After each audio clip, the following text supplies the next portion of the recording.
Prezadas senhoras, prezados senhores, novamente nos encontramos aqui com a oportunidade de comentar a sequência do capítulo 21, os falsos profetas. Então, nós paramos no parágrafo que diz assim: desconfiai, porém, das palavras malífluas, desconfiai dos escribas e dos fariseus, que oram nas praças públicas, vestidos de longas túnicas. Desconfiai dos que pretendem ter o monopólio da verdade. Muitas pessoas não raciocinam, mas não há necessidade desse monopólio, não há necessidade de celebrar em praças públicas. O que nós sabemos é que a reforma, ela hoje, como sempre foi assim, mas hoje, devido ao conhecimento que temos, ela não se dá através do proselitismo e nem por fora, e sim por dentro, através de nossa transformação moral. Nós temos visto muitos irmãos que usam as praças públicas, montam aparatos de sons e ali dizem que o Santo Espírito os visitam e que Deus fala através deles. O único que nós temos conhecimento que Deus falou através dele é Jesus. Porque segundo Allan Kardec, segundo Chico Xavier, o único médio de Deus na Terra foi nosso Senhor Jesus Cristo. Então nós temos que ficar muito atento,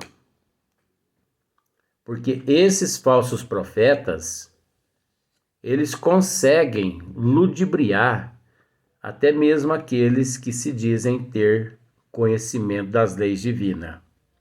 Agora a gente há de convir que eles conseguem ludibriar esses que se dizem ter conhecimento, porque esses que dizem ter conhecimento não têm conhecimento nenhum. Não tem. Lê as obras, mas não assimilam e não separam o joio do trigo. Não. O Cristo não está entre esses, porquanto os que ele envia para propagar a sua santa doutrina e regenerar o seu povo serão, acima de tudo, seguido o exemplo, dando brandos e humildes de coração, os que hajam com os exemplos e conselhos que prodigalizem de salvar a humanidade, que corre para a perdição e pervaga por caminhos tortuosos, serão essencialmente modestos e humildes de tudo que revele um átomo de orgulho, fugir como de uma lepra contagiosa que corrompe tudo que toca. Lembrai-vos de que cada criatura traz na fronte, mas principalmente nos atos, o cunho da sua grandeza ou da sua inferioridade. Então todo mundo é reconhecido através dos atos que ele traz. Então, ao deparar com alguém e só de bater os olhos nesta pessoa, por mais leigo que seja, nós já denotamos algum tipo de vício, algum tipo de transtorno, algum tipo de conflito, que quase sempre, como eu tenho dito, Eu tenho chegado a um ponto que eu nasci enxergando, mas eu tenho que ser cego. Eu nasci ouvindo, mas eu tenho que, em muitos casos, agir como surdo. Eu nasci falando, mas eu tenho que agir como mudo. Porque eu vejo e não posso falar. Eu ouço e não posso dizer. Eu sei, mas não posso falar. Porque tudo que eu falo cria-se um certo conflito. Nós temos aqui um livro maravilhoso que poucos espíritas já estudaram esse livro. Ah, eu já li, não basta ler, é estudar. Quando as pessoas falam assim, mas você pega muito pesado, Luiz Antônio, você não tem papa na língua. Não é que eu não tenho papa na língua. Acontece que eu falo a verdade, sabe? E muitos espíritas têm se acovardado mediante a responsabilidade que traz. Ah, mas nós temos que ter jogo de cintura. Ter jogo de cintura com o encarnado e perder a representação de nosso Senhor Jesus Cristo? Nós estamos na Terra é por Jesus, não por os seres humanos. Nós temos que respeitar os humanos, mas nós não podemos deixar de ser verdadeiros. Então muitas pessoas dizem assim, você é muito polêmico. Polêmico. Quando eu falo que os espíritas, eles são os trabalhadores da última hora, é o churume do lixo. Eu não estou querendo com isso humilhar ninguém, porque eu também sou espírita, mas o espírita tem deixado muito a desejar. Ele não tem honrado nosso Senhor Jesus Cristo. Por isso é que eu tenho usado esses termos para ver se acorda as pessoas com relação, principalmente o espírita, que desconhece esse livro, Brasil, Coração do Mundo, Pátria do Evangelho. E principalmente no capítulo, se você desconhece esse livro e esse capítulo, anote aí, capítulo 7, Os Negros do Brasil, tá? E vamos lá, a um trechinho. Ismael, em dado momento, né, governador da terra, do Brasil, né, ele encontrava-se muito preocupado, porque os negros estavam sendo sacrificados, torturados, mortos, enfim, escravizados, e não via outra coisa a não ser uma carnificina aqui na terra. E ele ficou preocupado com aquilo e imediatamente marcou um encontro com Jesus e foi. E esse encontro encontra-se na página 67. Então ele chega a Jesus e diz assim, Senhor, exclama Ismael nas suas preocupações, estendei até nós o manto da vossa infinita misericórdia.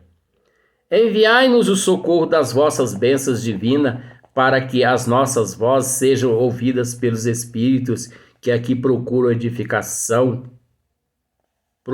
edificar uma pátria nova. Nosso coração se comove ante os quadros deploráveis que se deparam às nossas vidas. Por toda parte, vê-se os infortúnios das raças flageladas e sofredoras. Uma vez e meiga lhe responde do infinito, uma voz, aliás, ai credo, que coisa mais horrorosa, uma voz suave e meiga lhe responde do infinito, Ismael, nas tuas obrigações de trabalhador, considera que a dor é a eterna lapidária, e trabalhos considera que a dor é a eterna lapidária de todos os espíritos e que o nosso país não concede aos filhos fardos superiores que os nossos que o nosso Pai não concede aos filhos fardo superior às suas forças nas lutas evolutivas.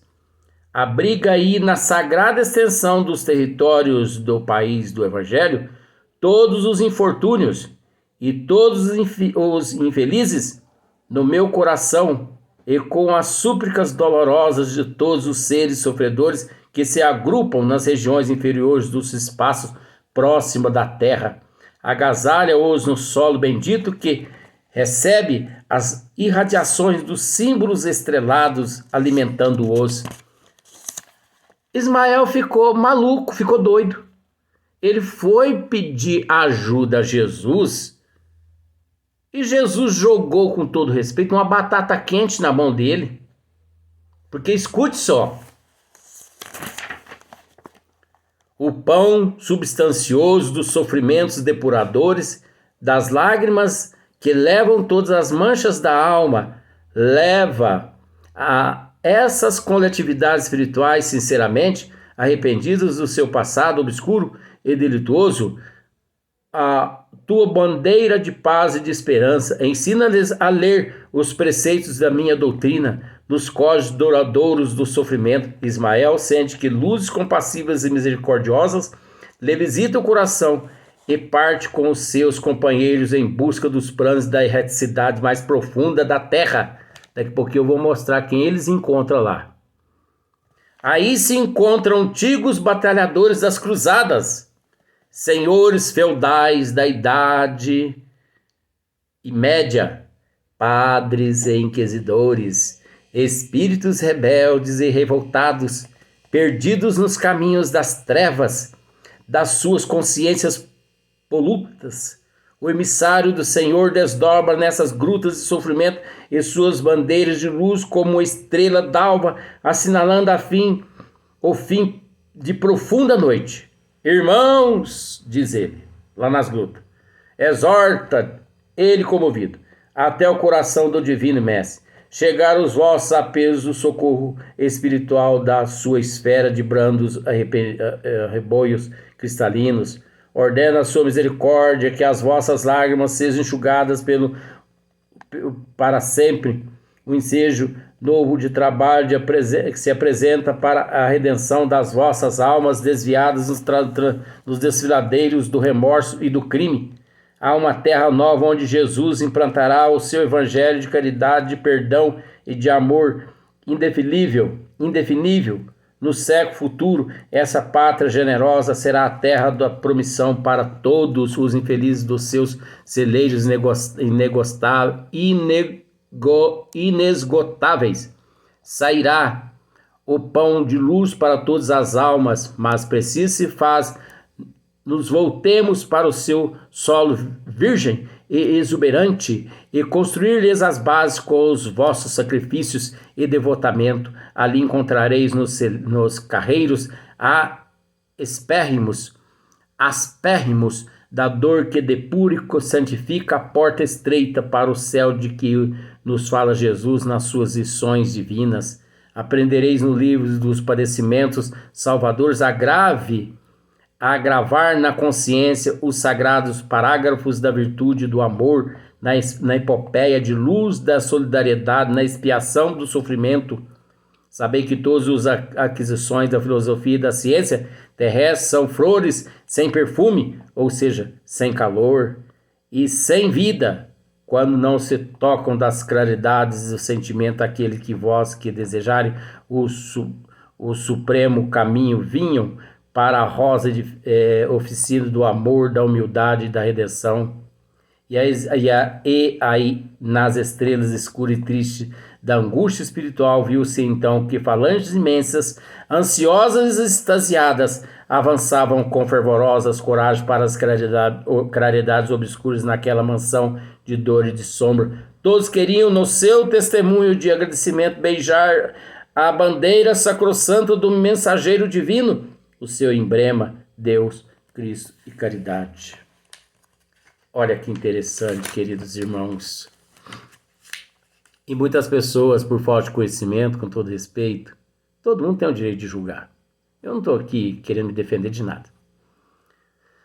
Mas quando as pessoas me ouvem dizer que os espíritas são irresponsáveis, é na questão de que o brasileiro não se acordou para a grande responsabilidade que todos nós trazemos, vinculado à responsabilidade com o Evangelho de Jesus, delegado por nosso Senhor Jesus Cristo e Ismael. Todos nós fomos resgatados. Eu não sei se vocês sabem, queridos irmãos, na Terra, no ano de 1095, nós tivemos a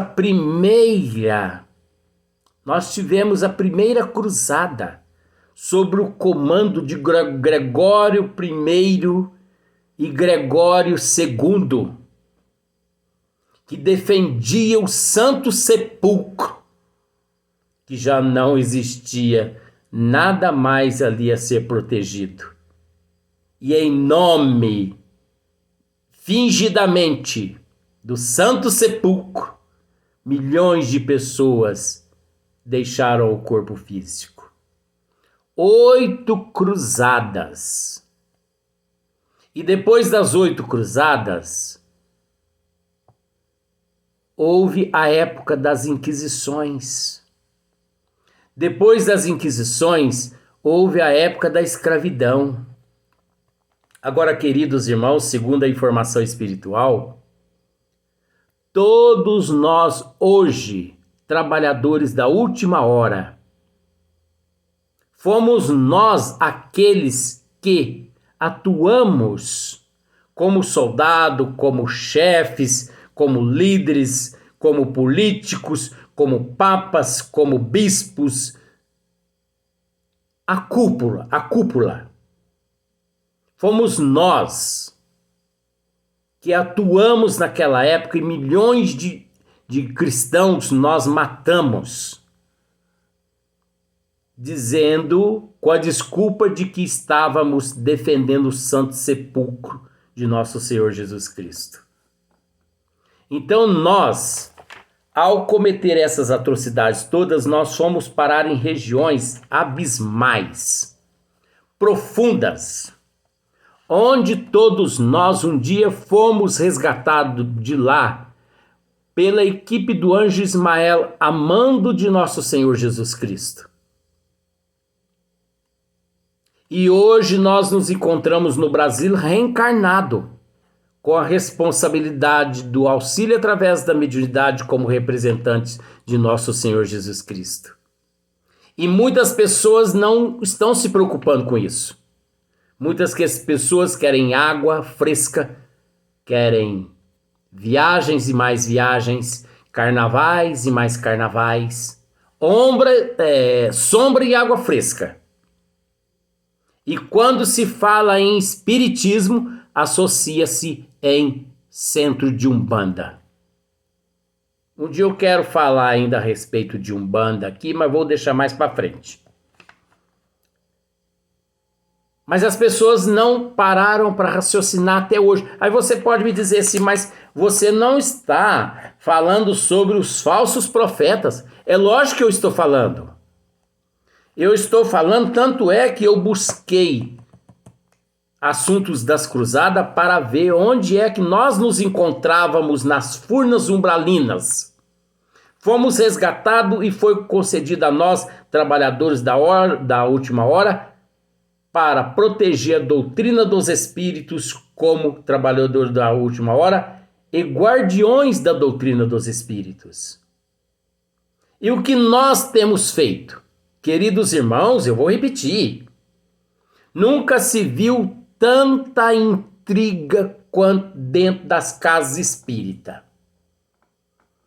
Divergências, mágoa, ranceio, ofensa, rancor, raiva.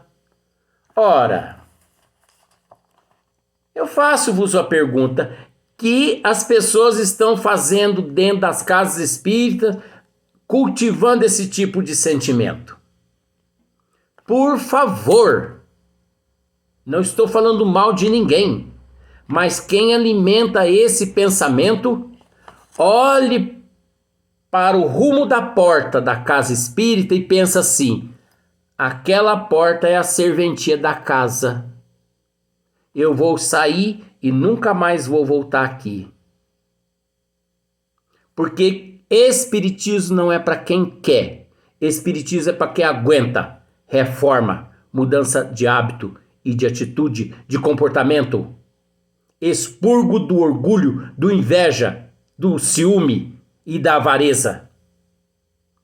Mas o espírita, com todo respeito, não generalizando, mas parece que o espírita, ele por se encontrar na doutrina espírita, parece que ele se sente o mais protegido, e se esquecendo que o espírita, ele se encontra na terra e por misericórdia divina e não por merecimento. Se não fosse a misericórdia de Deus, nós nem aqui nos encontraríamos. Mas o espírita se diz o dono da verdade. Tanto é que o que leem e estudam na casa espírita entra no ouvido e sai no outro. Lá dentro da casa espírita é uma coisa e lá na rua é outra coisa. Ah, que eu tenho com isso, o problema é dele, o problema é dela, ele faz o que quer. Luiz, mas não está de acordo com os falsos profetas da erraticidade. Por que não está de acordo? Porque nós é que somos os próprios falsos profetas. Enquanto nós ficamos jogando desculpa nos espíritos, nós nos esquecemos que nós somos espíritos no corpo físico, influenciando aqueles que desencarnaram, influenciando aqueles que se encontram no corpo físico. Por isso nós somos, e sim, falsos profetas, maus representantes de Jesus no corpo físico. Não acredite em mim, não. Leia no livro capítulo 7º, Brasil, Coração do Mundo, Pátria do Evangelho. Os negros do Brasil. Observe o trabalho do Anjo Ismael. Observe o trabalho do Anjo Ismael. Que você vai me dizer. Não quero que você me diga que eu estou certo. Não quero. Se você quiser aí nos vídeos acionar aí para você ficar passar a receber vídeos, faça. Mas não fique aí clicando like, não. Porque eu não estou interessado em números. 200 mil lá curtiram. Eu não quero saber de curtição, não. Eu estou aqui para fazer o trabalho que me foi designado. Então eu resolvi hoje mostrar esses dois fatores para que as pessoas parem e raciocinem e não permitam ser cobaia dos espíritos como muitos têm sido. Quando nós inauguramos a Casa Espírita Eurípides Barçanufo, esteve presente sobrinha neta do professor Eurípides Barçanufo, que hoje é o nosso mentor espiritual da nossa casa, é o patrono espiritual da nossa casa. E ela me chamou num canto e me disse: meu irmão, o trabalho nesta casa deve ser pautado apenas na leitura e na explanação do Evangelho. O muito passe e água fluidificada. Por isso, na casa que eu dirijo, anticristo não tem vez. Me oferecem isso? Não. Me oferecem aquilo? Não. Me oferecem aquilo? Não. Enquanto eu vivo, vai ser do jeito que está lá. Contrarie quem quiser.